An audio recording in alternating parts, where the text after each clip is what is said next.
4, last section for chapter 2, determining square roots of rational numbers. Okay, so again, what is a rational number? It's a number that can be written as a fraction. It either repeats or terminates, right, in terms of the decimal. If we're still not knowing the definition of rational, you want to know that for your exam.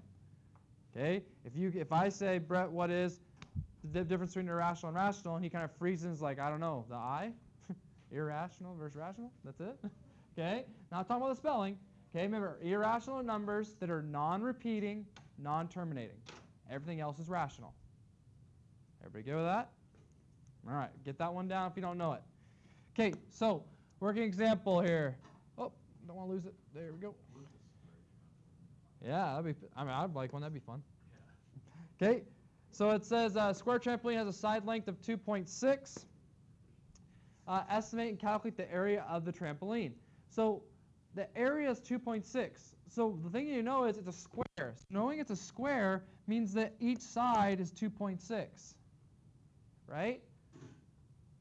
So each side is 2.6 all the way around. To find the area, we simply go 2.6 squared. That's what they're showing here on the calculator. So first thing they said estimate. So we're going to estimate it. So they said, okay, well 2 squared is 4, and 3 squared is 9. So it's between 4 and 9. So is 0.6 more than half or less than half? More. So there's 5 between here. So what would your estimate number be? 9. Well, not 9, between them, right? So the estimate. So I'd probably estimate 7, 6, yeah? So we estimate 7. So let's say estimate 7. And you come right here and you see that it's actually 6.76. Okay? It's right here on the number line, almost 7. Okay? All right. So 2.6 is closer to 3 than 2, so 2.6 approximately 7 was our estimate, and then we got that's actually 6.7. Okay, square photo has a length of 4.4 millimeters. Estimate and calculate the area of the square. So again, if we estimate 4 squared, 4 squared is 16, 5 squared is 25. We want to go in between that. So I would estimate probably, for me, I'd estimate about 21 with my estimate. Okay, I got that because 21 is 5 over 16, and there's 9 between them, so a little over half, just like 4. Oh, it's 4.4. I thought it was 4.6. My fault. I actually would go 20 then. Sorry. I was thinking 4.6 in my head. I'd go a little under half. Yep. When you do like the 4 squared is 16, then where do you get the 5 squared from? Because I'm going to the next whole number. So 4.4 is between 4 and 5. So I'm doing 4 and 5. Does that make sense? Good. And that's why they have 16 and 25 here. Okay, so I'm guessing, my guess is about 20. So right about here. That's my guess.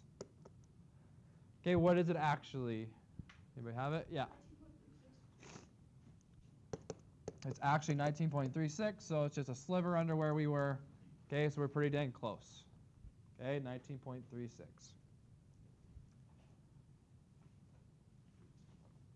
All right. Okay, so perfect squares. Say a perfect square is a number that is a product of 2 identical numbers. Okay, so a perfect square is 25, right? 5 times 5 is 25, so the perfect square is the 25. 9, 16, 100. Those are all perfect squares. Okay, so it says, determine whether each number is a perfect square. Listen to me. This is what people miss the most in their test. Just because the fractions, you guys go haywire and your brain explodes. All you have to do is 25 perfect square? Yeah. Is 49? Yes. That's a perfect square. You're done. That's it. Okay, so if I lost you, your perfect squares for grade 9 that you're expected to know is 100, but I told you to try to branch out, see if you get to 15 by the end of the year. Okay, but you need to know that's 100.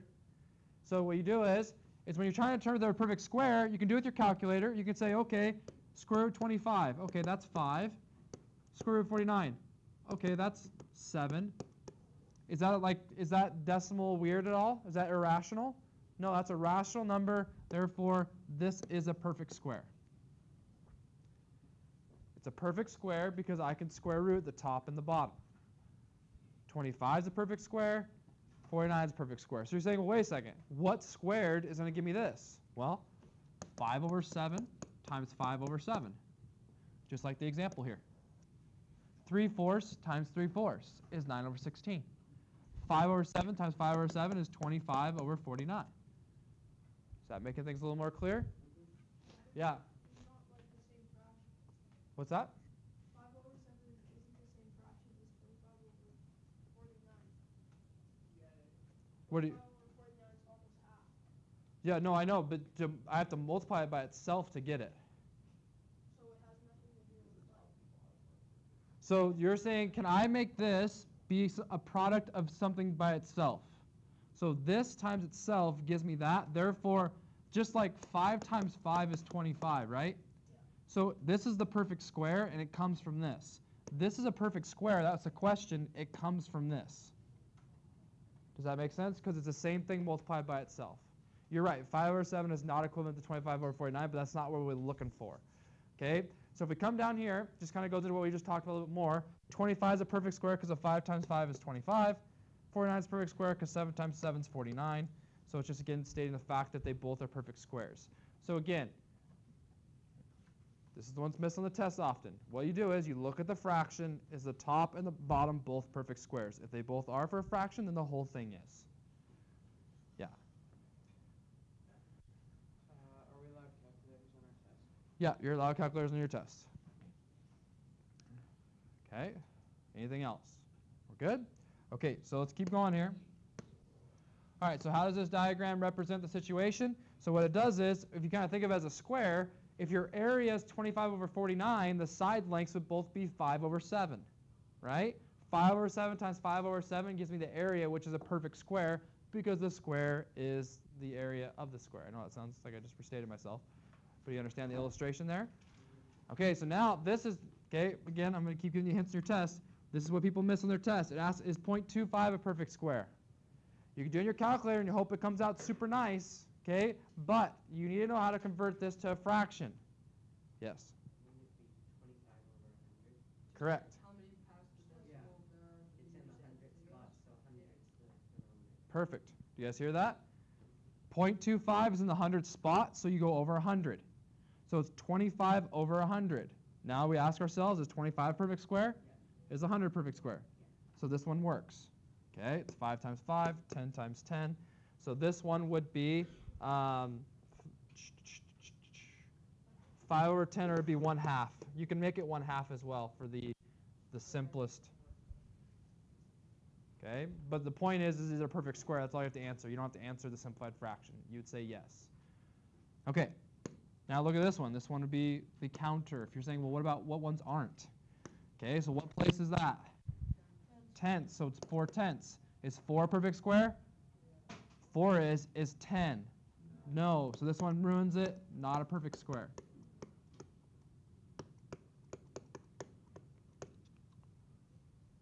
How are we feeling?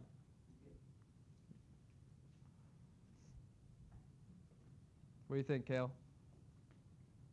Staying up back there? All right.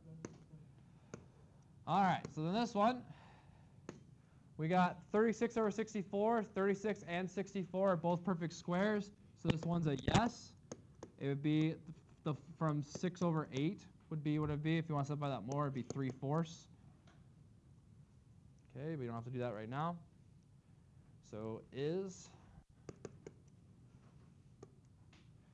0.41, how would I make that as a fraction? 41 over 100. Okay, 41 over 100. Is 41 good? No, 100 is good, but this one's not. So this one's not. Is not a perfect square.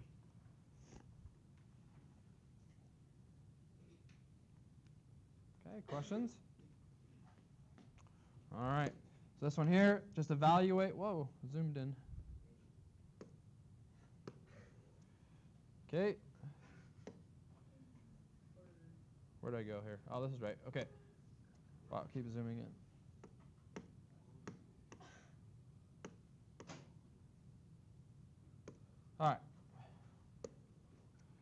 so determine the square root of the perfect square. So square root of 1.44. Okay, what would that be? 1.2. Good. So what they did here, they did the guess and check thing. So they tried this, which is 1. They tried this, which is 1.21.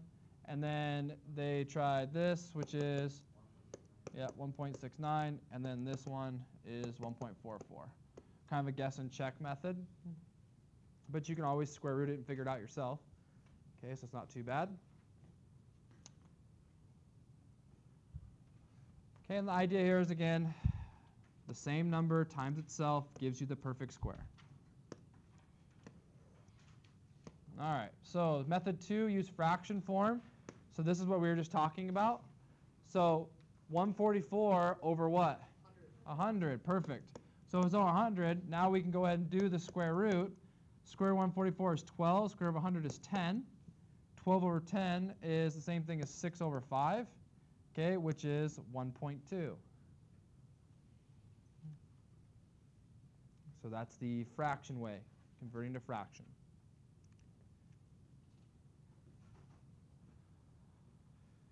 Okay.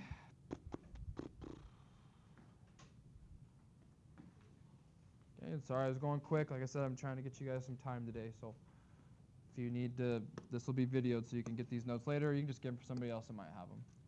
Okay, and then inspection, this is basically just kind of guessing. Okay, so 1.2 is 1.44. And that's pretty much it. Okay, so evaluate 0.16. So I'm going to do 1 the fraction way, and then we'll do 1, we'll say we use the calculator. If this is the fraction way, it'd be 16 over 100. So if I square rooted that, it'd be 4 over 10, which is 0.4. That's the fraction method. Okay, this one here, I'll just do the fraction method again because everybody can use their calculator, so we don't need to show that. This one would be 121 over 100, which would be 11 over 10, which would be 1.1. Whoops, I should have had the radical here. It's just 11 over 10. We already did the square root to get that. All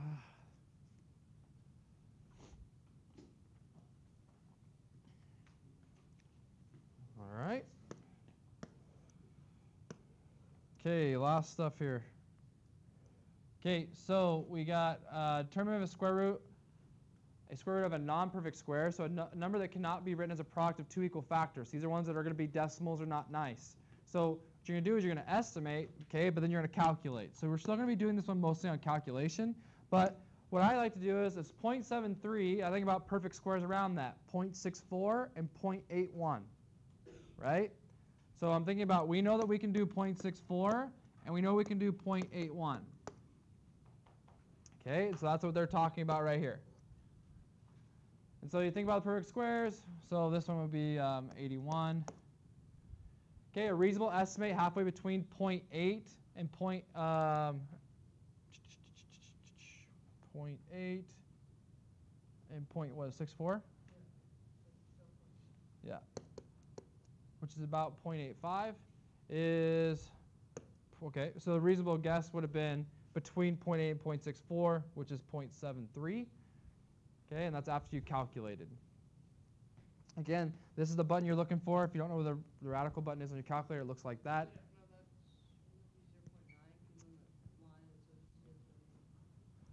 0.8. Oh, 0. Oh, I'm thinking, sorry, thank you. I'm thinking the decimal. This is actually the output. Yeah, square root of that's 0.8, square root of that's 0.9. Yeah, thanks. Good. 0.9, good. Thank you. Okay. And so when you actually square root it, it's 0.85, which is between those two. There we go. All right. And then you can go ahead and square this number, and you'll see it's close to 0.73. Just a little bit off because of rounding, because whenever you round off, like you'll round off this stuff, it'll be just a little bit off. But you can square that in your calculator and put that in the next blank. And let's finish this up here. All right, so estimate 0.34. So 0.34, we're going to be close to, we have 0.25 is going to be right there. 0.36, whoops, is right here. Okay, so it's going to be really close to which piece? 0.34. Yeah, it's going to be right, real close to there. So my estimate would be probably 0.58. Okay, and it could, so then what is it when you actually calculate it? What's it? Yeah. 0.583, I think. Okay, so then 0.583, and that's, he's telling me to the thousandth because there's three, we need three places. That's why he said the 3 there. Okay, very good. This is a 5. It looks like a 3, sorry. Our guess was 0.58. Our actual calculation, 0.583. Okay, all right, that's it.